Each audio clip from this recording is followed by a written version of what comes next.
It's the 21st of July, 1997. We're on the outskirts of a town in Western Russia, and a young woman is running down a street. She's looking left and right, and she's got a child in her arms. She reaches the bus stop and climbs on the next bus that pulls up. It's not a long drive into the centre of town, just a few minutes. The woman gets off, still clutching the child, and hurries into the police station.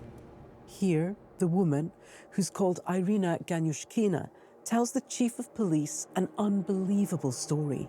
She says she's just escaped from an underground bunker where she's been held captive for the last 4 months. The bunker is under a garage, she goes on, a short drive away. She says she'd been enslaved, forced to work as a tailor, stitching clothes to sell at the markets in the town above. And even though she's managed to escape, there are still people down there who are being enslaved by a man Irina calls the maniac. The chief of police looks at her, stunned. He doesn't believe a word of it. He threatens to send her to a psychiatric hospital and tells her she's been watching too many horror films. But she'll repeat her tale, and eventually the police decide to investigate. But not even Irina's story can prepare them for what they'll find. This is a tragic story of an immense injustice in 2 parts. Firstly, how a group of vulnerable women were enslaved and abused by a depraved killer. And secondly, how they fell victim to the scorn of the townsfolk who they turned to for help. This is True Crime Reports, a global crime show from Al Jazeera. Today's episode, held captive by a Russian serial killer. We start in a small town about 800 kilometers east of Moscow, in a town called Vyatskia Polyani. Sovietsky Polyani is a town in Kirov region. The town has quite a rich history, and it has been known since the end of 16th century. This is Dariana Gryaznova. She's a human rights lawyer who works mainly on issues to do with gender-based violence. In 1997, when our story takes place, there are about 40,000 people who live in Vyatskia Polyani. Dariana says that because of Russia's size, many of its smaller towns, like this one, struggle, especially in the 90s, when Russia is dealing with the end of the Cold War. Small towns often struggle with poor road conditions, insufficient medical services, limited access to modern educational and cultural facilities. So, unfortunately, due to lack of investment, the potential of these towns remains unrealized, and further increasing the gap between them and larger regional centers and Moscow and St. Petersburg. But at the same time, for Vyatsky Polyani, many of these towns, they have rich history, unique architecture, and natural beauty. Vyatskia Polyani is a collection of ornate square buildings that look out over the Vyatka River, wide and slow-moving. Bursts of Arctic air are known to sweep in from the north, engulfing the town in sudden frosts. Summers are short and warm, the winters long and freezing. The town's economy revolves around a single industry, the Molot factory, which makes guns. Usually, these towns, they often rely on one or few companies, factories, and their closure can lead to economic stagnation.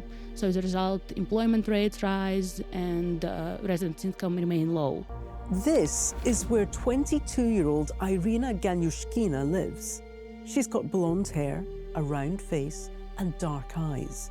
She has a 2-year-old child, a daughter called Nastya. She dreams of a different life for them both. Irina loves to draw. When she was young, she used to sketch clothes and hoped of one day moving to Moscow to become a fashion designer. For now, though, she's here.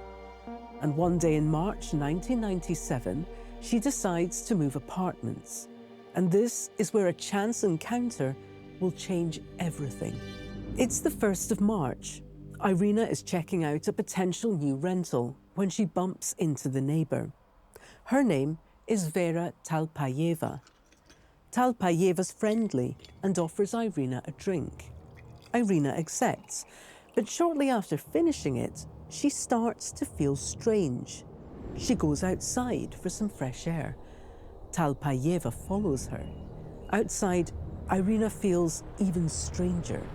Suddenly, a man appears out of nowhere. He offers the two women a lift in his car. They get in. Not long after, Irina loses consciousness and everything goes dark. Some hours later, Irina wakes up extremely thirsty. She's in a tiny room. There are 3 bunk beds. It's cramped, damp, and filthy. She thinks maybe she's in someone's house, but as she looks around, she realizes there are no windows. Instead, mattresses line the walls, which are decorated with religious crosses and pornographic pictures. There's a door which opens into another room, equally tiny, equally cramped. The 2 rooms cover a total of about 15 square meters. Irina looks around. Her eyes travel over a TV, a sewing machine, a second machine, and then a third. Then she realizes she's not alone. There are 2 others in this room. They're both women, older than her, and they're looking right at her. And tattooed on their foreheads in rough black ink is the word rab, the Russian word for slave. Here's Irina being interviewed by the Russian media channel ATV+. Да, не могла понять, где я нахожусь. Сначала думала, в поезде еду. А потом встала, вышла, смотрю, там женщины эти сидят вот с татуировками. Ну, она начала расспрашивать, где я. Они мне, как-то так, не хотели говорить. Вот потом я говорю, отпустите меня, откройте мне дверь, мне надо домой идти. Мы, говорит, закрыты с той стороны. Придет, говорит, этот мужчина, который тебя привел, он откроет и выпустит тебя. All of a sudden, a trapdoor in the ceiling opens and a man appears. Irina doesn't know it yet, but the man's name is Aleksandr Komin. He's 43, with disheveled hair and a pinched face. He's an enslaver of vulnerable women and a murderer. This tiny room she's been taken to is Komin's underground bunker. The only way out is through the trapdoor that he's just come down. The trapdoor leads to 3 sets of ladders, which go up for 9 meters, roughly the height of 2 double-decker buses, before it hits the floor of a building above, Komin's garage. Irina's desperate. She tells the man she needs to go home. Her child needs her, she says, and she has a job. He replies that the only way she'll be leaving this place is, quote, feet first. This is a Russian expression meaning dead. But who is this man who in years to come will be known as the maniac or the slaveholder? Let's go back. Aleksandr Komin was born in Viatskaya Polyani in 1953. He's described as a small, wiry man with an engaging smile and bright blue eyes. Unremarkable, but well-liked. It all started, it seems, when he was 18. He'd spent 3 years in prison for hooliganism. He served a sentence in a penal colony, working as a tailor at a clothes factory. And this is where he met a man who'd been convicted for holding a number of homeless people in his basement, forcing them into slave labor. Apparently, Komin and this man talked a lot, and he told Komin he enjoyed having unlimited power over other people. It will later be reported that this is where Komin got the idea for what will come. Komin left prison in the mid-1970s and worked various jobs, including as an electrician, a handyman, and a security guard. But life in the town was tough. Komin registered as unemployed and started to receive benefits, but he wanted a better income and started to plot. He put together plans to build a vast city that exists entirely underground, a network of tunnels and rooms linked to the Vyatka River for water, and this city would be filled with slaves who sew.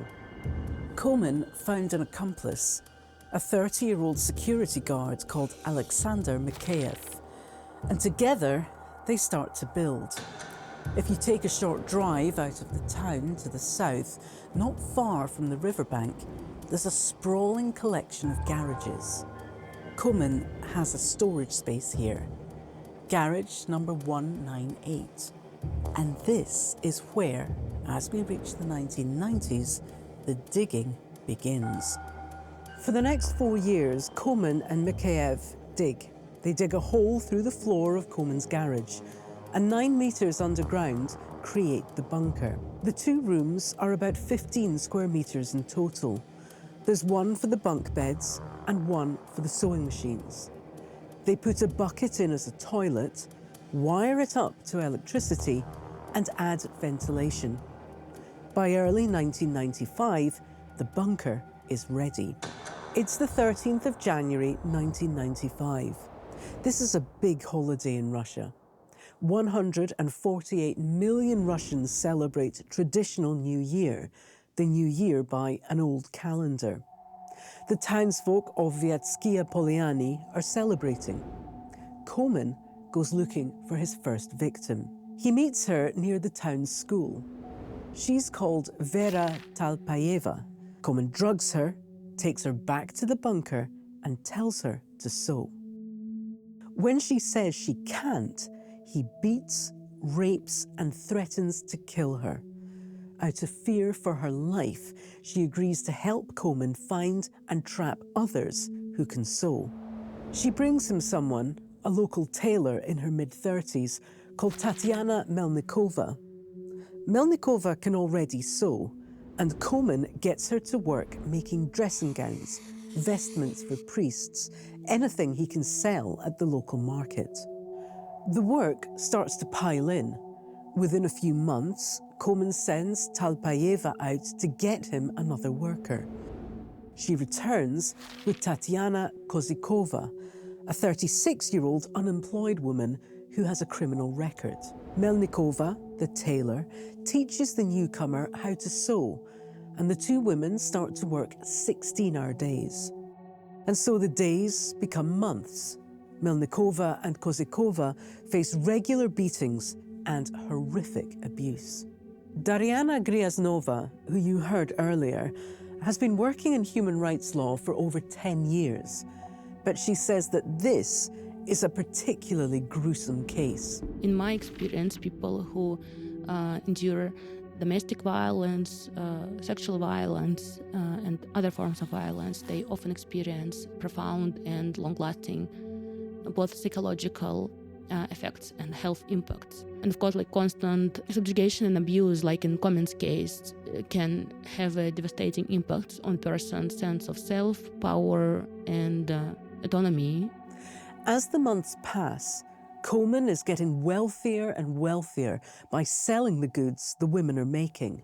The people who own the surrounding garages seem not to suspect anything as Komin makes regular trips to his garage to fetch the clothes, to check on the women, and to abuse them. And the women get on with it, sewing from morning until night. Dariana says that there's a range of survival responses in circumstances like these, such as fight, flight, freeze, or, as often happens, befriend. I work a lot on sexual violence cases and domestic violence cases, and there are these stereotypes sometimes from law enforcement authorities, from societies. Why, for example, didn't she leave, and why she did this and didn't do that? Those stereotypes, they are based on the lack of understanding of survivors' responses. The women have no option but to do what they're told. Escaping seems impossible. Komin has electrified the ladder which leads up to the floor of Komin's garage. The current is only switched off when he's down in the bunker with them. But as the months become years, and it becomes clear that Komin is not going to let them go, they get desperate. At some point, Melnikova and Kozikova, the tailor and the cook, hatch an escape plan. It goes like this. They wait until Komin comes down the ladder for one of his visits, and they trap him, overpower him, and manage to lock him in the second room. Komin, furious, breaks out and catches the women before they can flee. Here's Tatiana Kozikova describing what happened to the Russian media channel ATV+. И мы закрыли, там дверь была в той комнате, где умывальник. Мы закрыли эту дверь и побежали. Открыли ту железную дверь. И вот ту дверь я не могла открыть, вторую, потому что на ней не было ни ручки, ничего. Все, он нас поймал и затащил обратно. Пристегнул на ошейники, избил до полусмерти и ушел домой. As punishment, he tattoos the Russian word rab on their foreheads. That means slave. Here's Tatiana Melnikova on ATV+. Когда вот слово «раб» колол, так я считала, одна буква, 74 укола было, 1,56. Дальше все уже, когда под глазами колол, так там считать невозможно уже было. And from now on, security tightens. Whenever Komin enters the garage, he flicks on a light bulb. This is a signal to Kozikova and Melnikova in the bunker below to put on their collars and shackles and place the keys on the table. The women are literally trapped. Komin's fourth victim is a 27-year-old woman called Tatiana Nazimova. When Komin meets and drugs her, she'd already been homeless for a number of years, and she suffered from quite serious mental and physical health issues. Dariana says Nazimova's story gives an insight into why Komin selects the women he did, women who were already outsiders in society. Komin exploited stereotypes and gaps in protection. Like, for example, people with homeless people, people with disabilities, people with previous criminal records, because he knew that law enforcement authorities didn't care much about if like one of them got missing. Russia in the 1990s was in huge political, social and economic turmoil after the end of the Cold War and breakup of the Soviet Union. Everybody was struggling.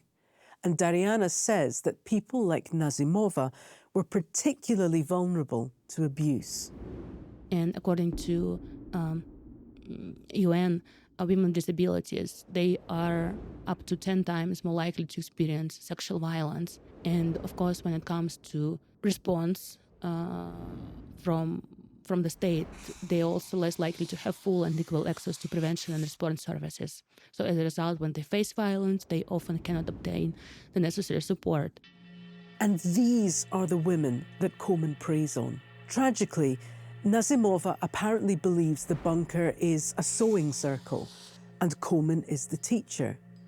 Reports will later describe her as gullible and say she didn't understand where she was. The other women try to persuade Komin to let her go.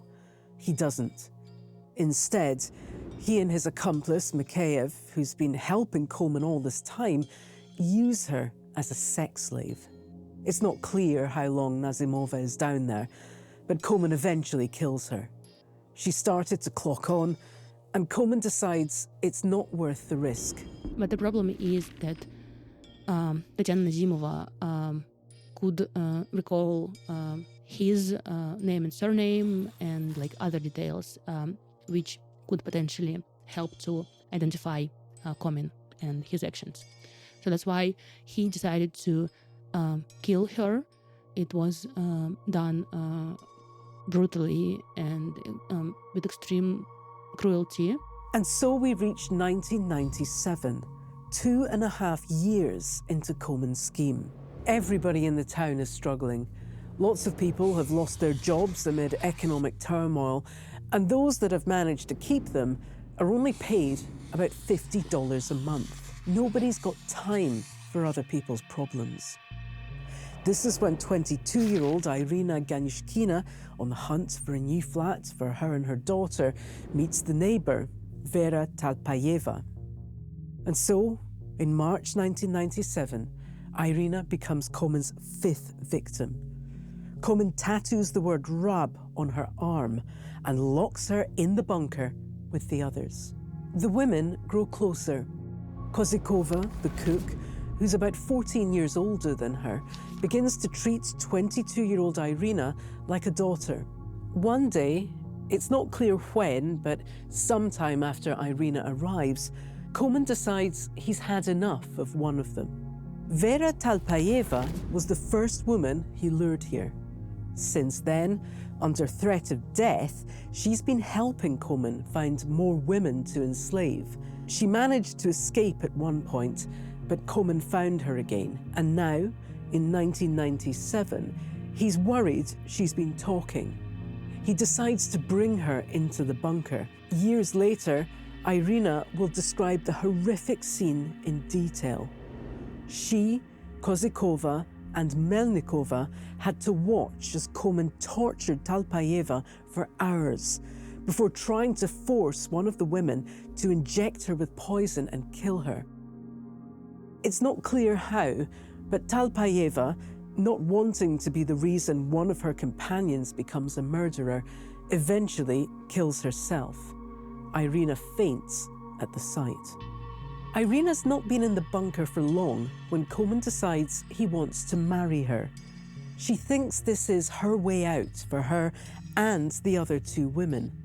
She'll later say, "It was very difficult to pretend that I was sympathetic to a murderer, rapist, and maniac, but I had no other choice." After she's been in the bunker for 3 months, he moves her into his own flat. He warns her what he'll do if she tries to escape. If he's not there to watch her every move, Mikhaev is. Komin buys her a wedding dress and starts to plan a holiday, and even, unbelievably, meets her parents. They don't suspect a thing. They like Komin and think their daughter is happy. Irina is finally reunited with her daughter, Nastya, who moves into the flat with them. Komin starts to talk of a family of their own. Before now, he's tried to artificially inseminate Irina with a syringe to produce more slaves. Irina falls pregnant, but has a miscarriage. She'll later describe how, when Komin finds out, he roars like a beast. It's the 21st of July, and we're in Komin's flat. For the first time, Irina is alone. Komin has gone to the bunker to bring food for Melnikova and Kozikova. He'd normally leave Mikhaev to watch Irina when he's out, but for once, Mikhaev is out too.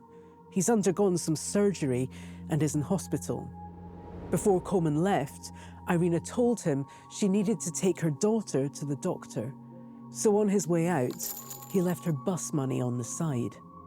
Irina's worried it's a test, but this is the best chance she's going to get. She quickly packs her things, grabs Nastya, and runs for the bus stop. Fast forward a few hours, Irina's made it to the police station, but the chief doesn't believe a word she's saying. It's only when she asks to speak to an officer she knows and tells him specific details and exact names of the women who are down there, women the police are aware are missing, that they realize she's not lying. Aleksandr Komin is arrested near garage number 198 on that same day, the 21st of July, 1997. His accomplice, Alexander Mikhaev, is arrested soon after. When Melnikova and Kozikova are discovered in the bunker and brought out into the fresh air, it's the first time they've seen the sun in over 2 years. On the way to the hospital, they have to wear bandages around their eyes because it's so bright. This is an extraordinary tale of endurance and escape, and one that should end there, but it doesn't.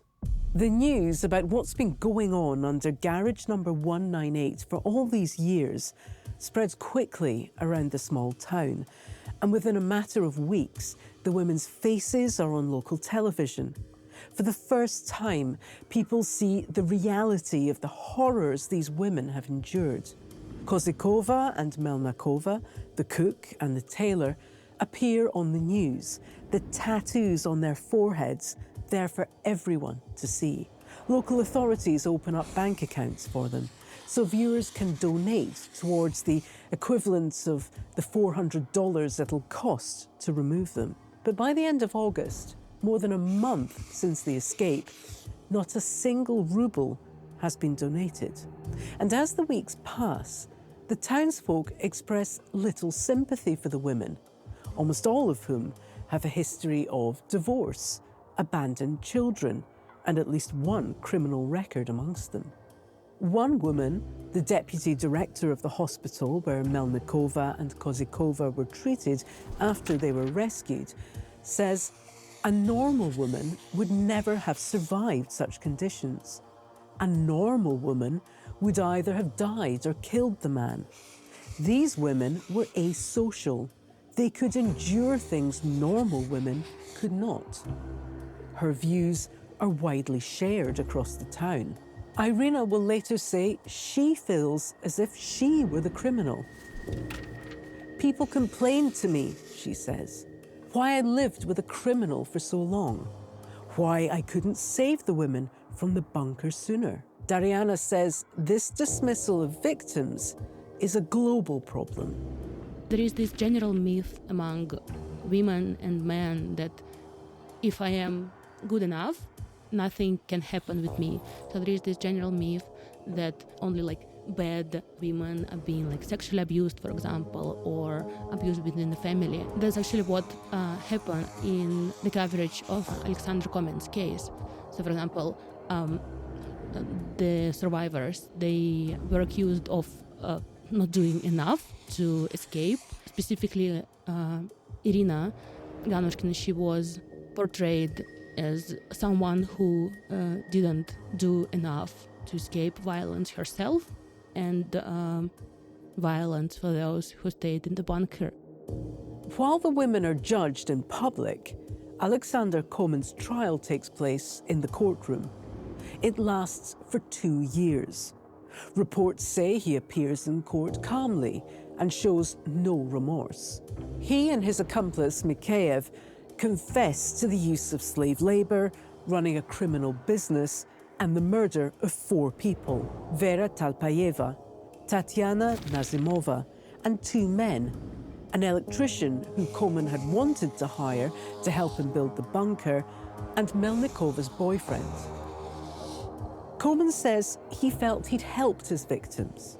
They were homeless and unemployed, he says. He says he's sorry he didn't get a chance to marry Irina or finish his, quote, underground dream. On the 11th of June, 1999, the regional court sentences Komin to life in prison and his accomplice, Aleksandr Mikheyev, to 20 years. 5 days later, in his cell, Komin cuts open his femoral artery and dies. Irina stays in Viatskaya Polyani. She eventually marries a man who she says takes good care of her. They divorce after 3.5 years. Her daughter Nastya is in her 30s now and has at least 2 children of her own. She and her mother get on well and don't like to dwell on the past. In 2019, Mikheyev's 20 years is up and he's released from prison. There's extraordinary footage of him appearing on the Russian news channel Russia Today, being quizzed by a host, a panel, and curious members of the audience about the gruesome details. Irina appears too and is made to sit directly opposite her tormentor. She looks older now, but keeps her composure as the host interrogates her about her relationship with Komin and refers to her as his lover. He tells her he doesn't mean to judge, but scolds her when he thinks she's lying. It just reinforced all these stereotypes around gender-based violence cases and misdirected the focus. So the story of Komin was presented like mostly as a shocking tale, and journalists emphasized, like all these juicy details, like his underground bunker, his methods of control, how he put this word slave on his victim's forehead, all this like sexual abuse and everything. And this reporting, it just overshadowed the real consequences of violence for the women involved. Dariana emphasizes that this is a global problem that doesn't just exist in Russia. But in her country, she says, there's still a long way to go. To this day, there's still no comprehensive law addressing violence and abuse towards women in Russia. The law only kicks in when the abuse is so severe that the victim ends up in hospital. It's not enough just to portray a perpetrator as an exceptional monster. It's really important to focus on why this violence became possible, and what can be done for the survivors. Everybody was trying to take interviews from them, but nobody actually provided them with proper support, which survivors deserve and have right to receive according to international standards. This was True Crime Reports, a global crime series from Al Jazeera. In our next episode, we're in Mexico, where the number of missing people is in the hundreds of thousands, for the tale of one mother who fought back against the cartel who took her daughter. Thank you for joining. See you next week.